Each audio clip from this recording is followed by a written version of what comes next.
এখন বেরিয়েছি ঘটকা, আর এখন বাজে 4:10। আমরা সামনে আছি, পেছনে আরো 3টে গাড়ি আছে, আর এখান থেকে ডিস্টেন্স প্রায় 150 কিলোমিটারের উপরে। সামনের পাহাড়টা হচ্ছে বাবনঘাটি, ময়ূরভঞ্জ ডিস্ট্রিক্ট, আর ওইখানে আছে মা দুয়ারসানির মন্দির।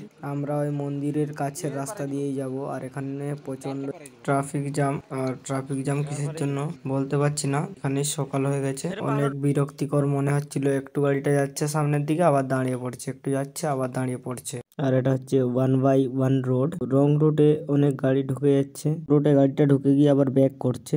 অনেক ড্রাইভার তাড়াহুড়া করে রং রুটে ঢুকে যায়। তাড়াহুড়া করে রং রুটে যাওয়ার জন্য জ্যামটা বেশি হয়। আর ট্রাফিক লাইন মেনে চলুন, গাড়ি ঠিকঠাক ভাবে চালান, দুর্ঘটনা কম হবে, আর শান্তিতে গাড়িও চালাতে পারবে। আমার যেটুকু মনে হচ্ছে সামনে কোনো না কোনো দুর্ঘটনা ঘটেছে, পথ দুর্ঘটনা, সেই জন্য দুটো অ্যাম্বুলেন্স ক্রস করে গেল। আর যে রাস্তা দিয়ে অ্যাম্বুলেন্সটা গেছে আমরা ওই রাস্তায় দিয়ে যাওয়ার চেষ্টা করছি। আমরা যখন বাড়ি থেকে বেরিয়েছিলাম তখন আশা করিনি যে এই বাবনঘাটিতে সকাল 7টা হয়ে যাবে। ওঠার সময় গাড়িতে আমাকে গাড়ি চালক বলল যে আমার এক্সপিরিয়েন্স আছে, যেভাবে তোমরা গাড়িতে উঠছো সেভাবে থেকে কিন্তু গাড়ি থেকে নামতে পারবে না, কারণ এই এক্সপ্রেশনটাই হারিয়ে যাবে। যাই হোক, রং রুটে গাড়ি ঢুকছে, দিয়ে আবার বেঁকে করে রাস্তার সাইডে নামাচ্ছে। আর সামনে কিছু অ্যাক্সিডেন্ট হয়েছে মনে হয়, তো আমরা ড্রাইভারটাকে জিজ্ঞাসা করবো।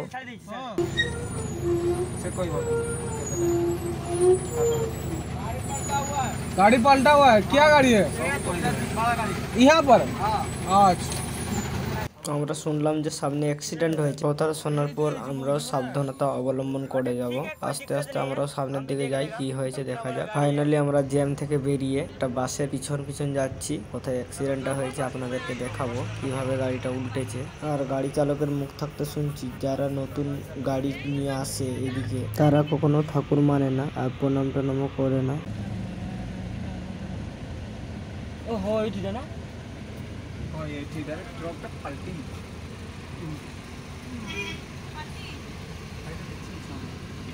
माइंड গাড়িটা একদম তুমড়ে মুচড়ে উল্টে পড়ে গেছে। আর খুব ছোট রাস্তা, এখানে কিন্তু 1/1 রোড না, সিঙ্গেল রোড। আর এইটা দিয়ে খুব সাবধানে গাড়ি নিয়ে যেতে হবে এবং আনতে হবে। একটু ডিসব্যালেন্স হলে কিন্তু পাহাড়ের নিচে, আর এটা পাহাড়ি রাস্তা। আর এই পাহাড়ি রাস্তা ক্রস করে আমরা কেওঁঝর ডিস্ট্রিক্টে যাব। এটা হচ্ছে ময়ূরভঞ্জ ডিস্ট্রিক্ট, তো আমরা কেওঁঝর ডিস্ট্রিক্টে যাব। আর আমরা যে মন্দিরে যাচ্ছি, খুব পপুলার একটা মন্দির, মা তারিণী ঘটগা।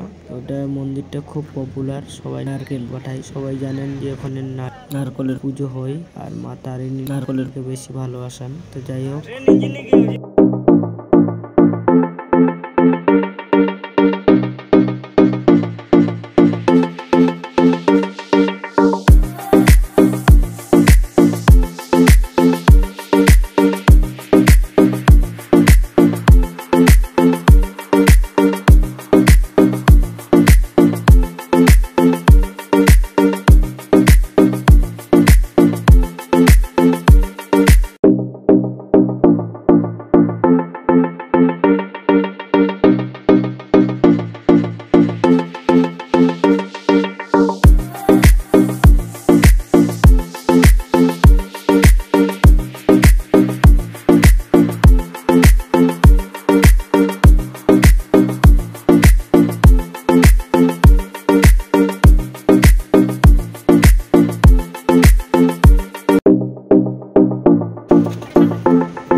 এটা হচ্ছে মা দুয়ারসানি মন্দির, ময়ূরভঞ্জ ডিস্ট্রিক্ট। তো ওটা যাওয়ার সময় রাস্তায় পড়বে, তো আমরা এটা ক্রস করে সামনের দিকে যাব, কারণ আমাদের যাওয়ার আছে ঘটগা।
ফাইনালি আমরা পৌঁছে গেছি 5 ঘন্টা সফর করার পর। আর এটা হচ্ছে মন্দিরের মেন গেট, আর আমরা ভেতরে যাব।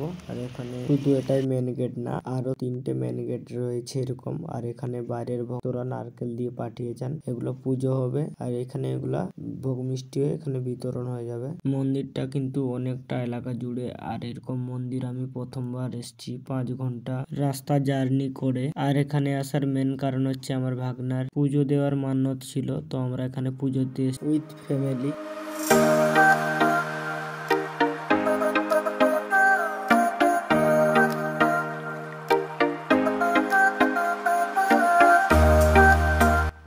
খুব রোদ পড়েছে তাই মুখটা বাংলা পাঁচের মতো হয়ে গেছে। আর এখানে যারা বাইরের ভক্তরা আসে, এখানে এই গেটের কাছে পা ধোয়ার ব্যবস্থা আছে। আর এটা হচ্ছে ঘটকার আরেকটা ভেতরের গেট। তো এটা এই রাস্তাটা কোথায় গেছে বলতে পারছি না। তো এখানে আমরা পাটা ধুয়ে এবার মন্দিরের ভেতরটা কিন্তু দেখতে দারুণ লাগছে। সামনে কিন্তু পার্কের মতো করেছে এবং এখানে ঘটকা বলে লেখাও আছে। তো উড়িয়া তো আমি জানি না, যাই হোক।